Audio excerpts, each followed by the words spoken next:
2005년 8월 22일 홍명보 당시 대한축구협회 이사는 파주 국가대표 트레이닝 센터에서 시작된 KFA 2급 지도자 강습회에 참가했습니다. 홍명보는 지도자 자격증이 없는 상태였는데요. 지도자를 할 생각이었다면 상급 지도자 자격증부터 따야 했습니다. 상급 지도자 자격증을 따면 유소년이나 초등학교 축구교실에서 지도자 생활을 할 수 있었습니다. 2급 지도자 자격증을 따려면 상급을 따고 2년이 지나야 했습니다. 하지만 홍명보에겐 예외 조항이 적용됐습니다. 협회는 국가대표팀에서 A매치 20경기 이상을 소화하거나 K리그 100경기 이상 출전한 경력자들에 한해서는 상급 지도자 자격증 없이 바로 2급 지도자 자격증을 딸 수 있게 했습니다. 2005년 9월 26일 협회는 딕 아드보카트 한국 축구 대표팀 신인 감독을 보좌할 코치 중 한 명으로 홍명보를 택했습니다. 지도자 자격증이라곤 전무했던 홍명보가 2급 지도자 자격증을 딴 지 3주 만이었습니다. 자격 논란이 불거졌습니다. 2급 지도자 자격증을 보유한 자는 중학교나 고등학교 팀만 지도할 수 있었는데요. 당시 KFA 규정에 따르면 대한축구협회 1급 지도자 자격증이나 아시아축구연맹 A급 지도자 자격증을 취득한 자만 대표팀 지도자로 일할 수 있었습니다. 협회는 당시 지휘권을 갖지 않는 보조 지도자 역할이기 때문에 홍명보 코치의 1급 자격증 취득 여부는 크게 문제될 것이 없다는 입장이었습니다. 지도자 경력이라곤 지도자 수업 3주뿐이었던 홍명보는 국가대표팀 코칭 스태프에 합류한 역사적인 사건이었습니다. 홍명보는 국가대표팀 코치를 맡은 지 1년이 채 지나지 않아 2006 독일 월드컵을 치렀습니다. 홍명보에게 국가대표팀 코치로 지도자 생활을 시작해 월드컵을 경험하는 데까지 필요했던 시간은 단 9개월이었습니다. 누군가는 평생의 꿈이 될 수 있는 월드컵을 경험하는데 홍명보는 속성 자격증 취득부터 돈으로 살 수 없는 월드컵 코치 경험까지 정말 대단합니다. 이후에도 홍명보는 탄탄대로였습니다. 홍명보는 2006 독일 월드컵 후에도 국가대표팀에 남았는데요. 홍명보는 국가대표팀 코치로 2007 아시아축구연맹 아시안컵, 2008 베이징 올림픽을 차례로 경험했습니다. 2006 독일 월드컵 16강 진출 실패, 2007 아시안컵 3위 및 음주 파문, 2008 베이징 올림픽 조별리그 탈락 등 대표팀은 실패를 거듭했지만 홍명보가 책임질 건 없었습니다. 홍명보는 2008 베이징 올림픽을 마친 후 감독 생활을 시작했습니다.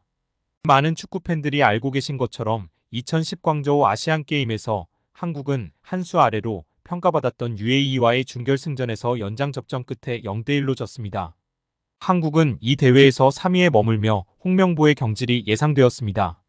그러나 놀랍게도 홍명보는 경질되지 않았습니다. 아시안게임은 금메달이 아니면 의미가 없는 게 분명했고 지난 2002년 부산 아시안게임에서 3위를 한 박항서 감독이 경질되었던 사례가 있기에 명분은 차고도 넘쳤습니다.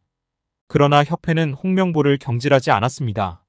심지어 2014년 브라질 월드컵에서는 본선 1승도 거두지 못하고 탈락했는데도 협회는 재신임을 발표했었습니다. 결국 여론의 반발이 점점 커지자 기자회견을 열어 자진 사퇴했었습니다. 이후 협회는 2017년 홍명보를 행정총괄 책임자인 전무이사로 내정했습니다. 당시 홍명보는 행정 경험이 전무했었습니다. 이렇게 협회와 홍명보는 아주 끈끈한 관계였으며 증명 없이도 임기를 보장받았었고 낙하산으로만 채용되었던 홍명보였습니다. 이번에도 프리패스로 채용된 것도 홍명보는 뭐 자연스러웠을 겁니다. 홍명보는 나를 버렸다.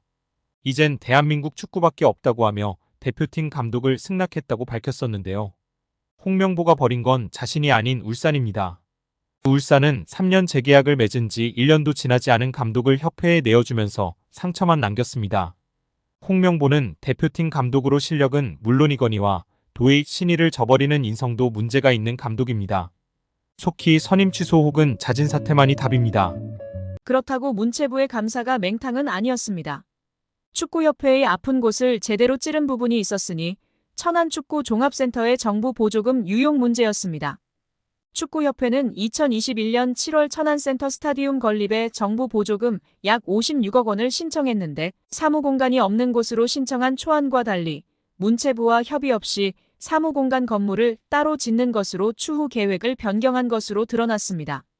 문체부는 축구협회가 국고 보조금을 사실과 다르게 거짓으로 신청했다고 규정하고 보조금을 환수하는 것은 물론 보조금법에 따라 최대 5배의 과징금을 물릴 방침입니다. 이렇게 되면 축구협회는 최대 300억 원에 이르는 돈을 부담해야 하는 처지가 되는데 천안축구센터 건립을 위해 하나은행과 615억 원 한도의 대출 계약을 약정하는 등 이미 막대한 채무를 지고 있는 축구협회의 재정 상황에서 결코 가볍게 볼 일이 아닙니다.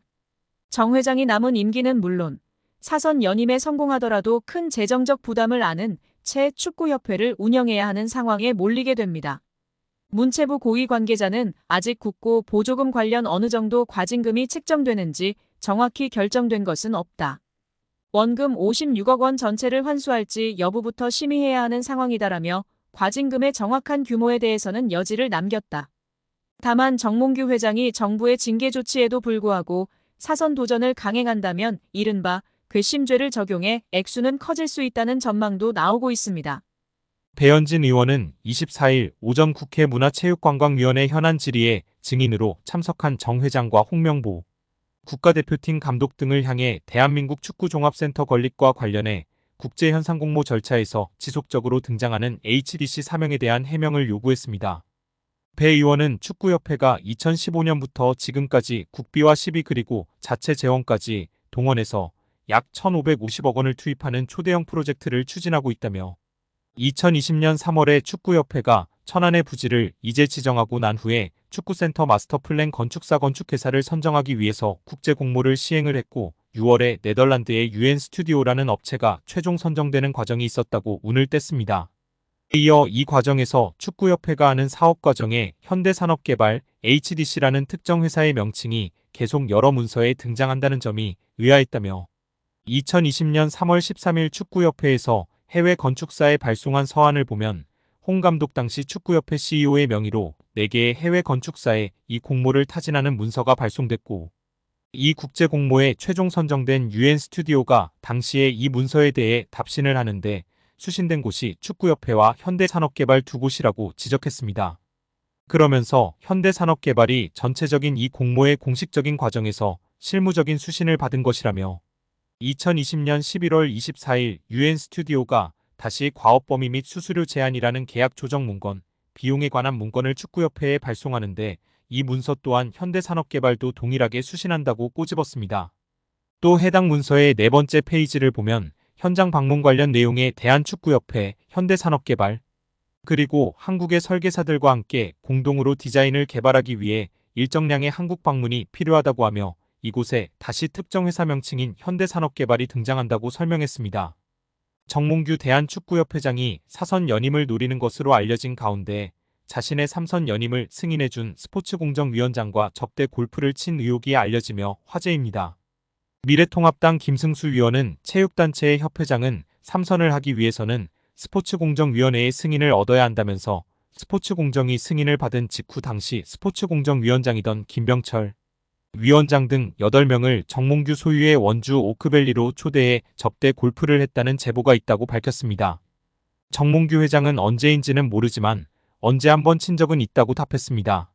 김승수 위원은 3선 승인을 받고 불과 몇 달이 채 되지 않은 상태에서 스포츠공정위원장을 불러 골프를 접대한 것이 굉장히 부적절한 일 아니냐고 추궁했습니다.